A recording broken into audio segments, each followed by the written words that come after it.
యూరప్‌లో ఇప్పుడు రేగుతున్నటువంటి ఆ విపరీత ఉష్ణోగ్రతల వెనకాలున్న వాస్తవాలకు సంబంధించిన ఒక కథనం. ప్రస్తుతం యూరప్‌లో ఎండ దెబ్బకు టెన్నిస్ రాకెట్లు కరిగిపోతున్నాయి. రోడ్లు ఊడిపోతున్నాయి. రైలు పట్టాలు సైతం పక్కకు తప్పుకుంటున్నాయి. డిస్‌ప్లేస్ అవుతున్నాయి. ఓ సందర్భంలోనైతే ఇటలీలో ట్రాఫిక్ సిగ్నల్ లైట్లు కూడా ఎండవేడికి కరిగిపోవడం చూశాను. కేవలం 40 డిగ్రీల ఉష్ణోగ్రతను కూడా తట్టుకోలేని ఈ టెక్నాలజీ ఏ స్థాయిలో ఉందో అర్థం చేసుకోవచ్చు. నిజానికి యూరప్‌లో ఇప్పుడు ఉష్ణోగ్రతలు 35-38 కంటే పైకి చేరుకున్నాయి. మన భారతదేశం దీన్ని సాధారణ ఉష్ణోగ్రతగా భావిస్తాం. కానీ యూరప్‌లో దీన్ని చాలా తీవ్రమైనదిగా పరిగణిస్తారు. ఎందుకంటే అక్కడ దాదాపు 90% ఇళ్లల్లో ఏసీలు ఉండవు. వాళ్ళ దగ్గర ఉష్ణోగ్రతలు ఎప్పుడూ ఇంతలా పెరగవు.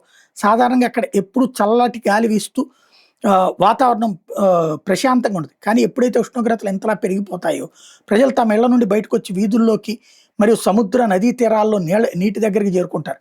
అయితే ఇలా నీటిలోకి వెళ్తున్న వాళ్ళు చాలామంది మునిగిపోయి చచ్చిపోతున్నారు. దీంతో పాటు యూరప్‌లోని అనేక ప్రాంతాలు ఎండ తీవ్రతకు సంబంధించి రెడ్ అలర్ట్ ప్రకటించారు. ఆఫీసులు, పిల్లల పాఠశాలలు మూసేశారు.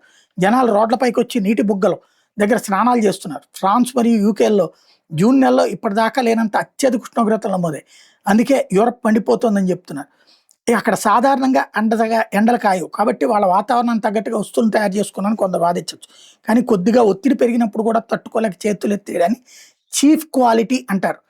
దీనికి పూర్తి భిన్నమైన ఉదాహరణ చూద్దాం. మన దేశానికి చెందిన కావేరీ ఇంజిన్ గాల్లోకి ఎగరగలదు, పనిచేయగలదు. కానీ ఎక్కువ ప్రెజర్‌ని తట్టుకునే స్థాయిలో లేదు.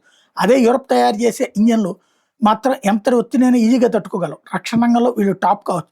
కానీ సాధారణంగా ప్రజలు వాడే ప్రొడక్ట్స్ విషయంలో మాత్రం వీళ్ళ క్వాలిటీ చాలా దారుణంగా కనిపిస్తుంది.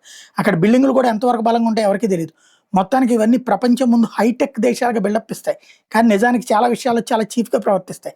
చైనాకి చెందిన సాధారణ మ్యానుఫ్యాక్చరింగ్ పరిశ్రమ ఇంతలా వృద్ధి చెందడానికి కారణం కూడా యూరప్ మార్కెట్. ఎందుకంటే చైనా వస్తువులు వీళ్ళకి పెద్ద ప్రీమియం ప్రొడక్ట్స్ లాగా అనిపిస్తాయి. ఇకపోతే దీని మీద రీసెర్చ్ చేసినప్పుడు ఒమేగా బ్లాక్ అనే ఒక ప్రక్రియ ఉంది. ఈ ఒమేగా బ్లాక్‌లో ఏం జరుగుతుందంటే వాతావరణ పరిస్థితుల వల్ల ఒక హై ప్రెషర్ ఏరియా ఒకే చోట చిక్కుబడిపోతుంది. దీనివల్ల బయట ఉండే చల్లటి గాలి ఆ ప్రాంతంలోకి రాలేక దాని చుట్టూరా వెళ్ళిపోతుంది. ఎప్పుడైతే ఈ హై ప్రెషర్ ఏరియాలోకి చల్లటి గాలి రాదో అది తన లోపల తేమని పెంచుకుంటూ హ్యూమిడిటీని పెంచుకుంటూ వేడెక్కుతుంది. ప్రస్తుతం మొత్తం యూరప్ పైన సరిగ్గా ఇదే జరుగుతుంది. ఎందుకంటే భూమి మీద అత్యంత వేగంగా వేడెక్కుతున్న కారణంగా యూరప్ మారింది. సాధారణంగా ఒమేగా బ్లాక్ 8-10 రోజులు ఉంటుంది. కానీ కొన్నిసార్లు ఇది వారాల తరబడి కూడా కొనసాగవచ్చు. ఇప్పుడు యూరప్‌లో ఎండ తీవ్రత ఎప్పుడు తగ్గుతుందో చూడాలి. ఇది మనకు మరో విషయాన్ని నేర్పుతుంది. మన భూమి నిజంగానే ఎప్పుడు ఎలా మారుతుందో అంచనా వేయడం చాలా కష్టం. అన్‌ప్రెడిక్టబుల్ అన్నమాట.